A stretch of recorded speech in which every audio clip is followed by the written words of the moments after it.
In this section of Columbus Planning Academy, we will discuss the land use policies within Columbus citywide planning policies. The City of Columbus has developed specific land use classifications and related policies to define the existing use of a property and provide a recommended future use should a change be proposed for the site.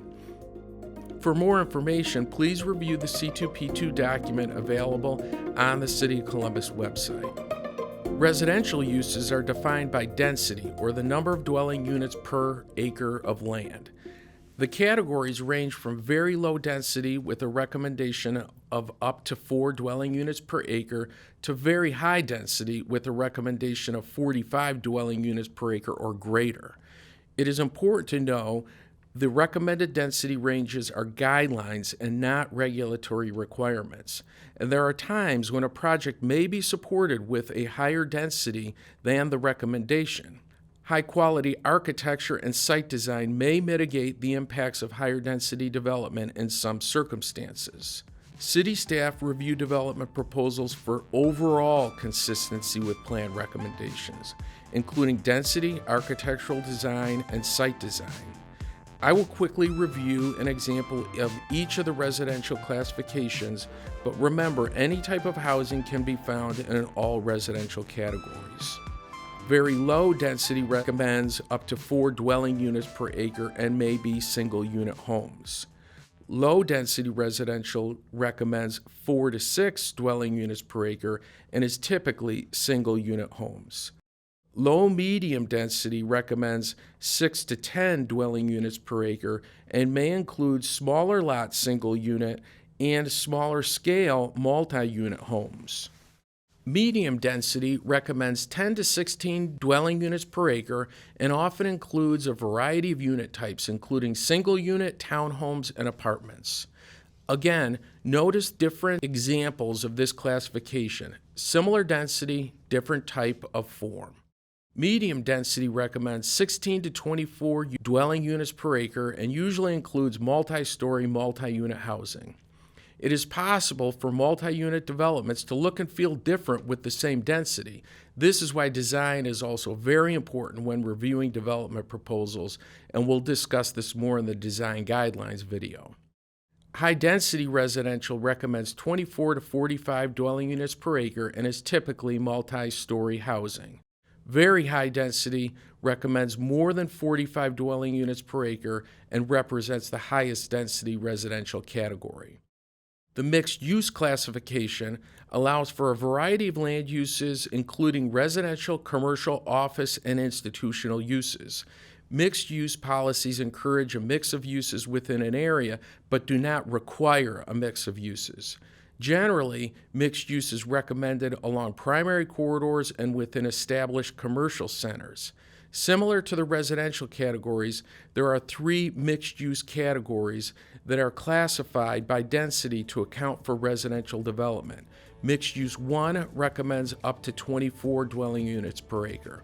Mixed-use 2 recommends between 24 and 45 dwelling units per acre, and mixed-use 3 recommends greater than 45 dwelling units per acre.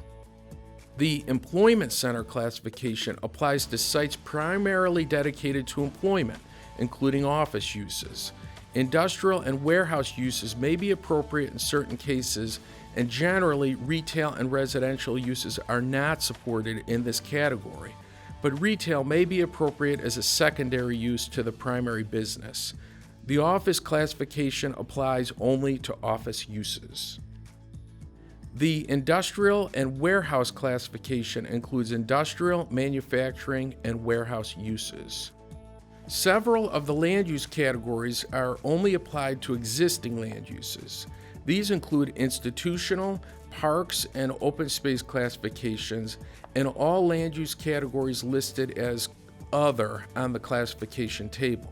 While our land use plans do not provide site-specific recommendations for new institutional uses or parks and recreation, these uses are addressed through the policy text and are generally supported in most areas. The institutional classification applies to schools, government property, and houses of worship. There are 3 parks and open space classifications, including parks and recreation, open space, and private open space. The definitions for each classification are provided on the classification table, which is available online. Once again, instead of providing site-specific recommendations for parks within a land use plan, the C2P2 land use policies and design guidelines recommend consideration of parks and open space in appropriate areas. Some existing land uses are more likely to be proposed for development than others, including very low density residential, institutional, private open space, and some existing office uses. Generally speaking, these types of existing uses are recommended to remain the same in the plan, but there may be other uses that are appropriate for the sites too. In order to address this issue, the land use policy text for these categories includes guidance on how to review development proposals that are not consistent with the plan recommendations. We will talk about this more and review some examples of this in the next section when we talk about land use recommendations. We are now going to show a few existing residential developments and ask you to determine the correct land use category. If you'd like, you can download the land use classification table and use it to assist you with the exercise. Site example number 1 is a single unit residential development at a density of 4 dwelling units an acre. What is the correct land use category? The correct answer is low density residential. Site example number 2 is a multi-unit residential development at a density of 18 dwelling units an acre. What is the correct land use category? The correct answer is medium-high density residential. Site example number 3 is a private golf course. What is the correct land use category? The correct answer is private open space. Site example number 4 includes both a retail and residential use.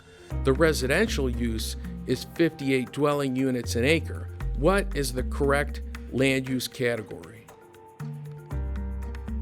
You are correct if you answered mixed use 3. Congratulations.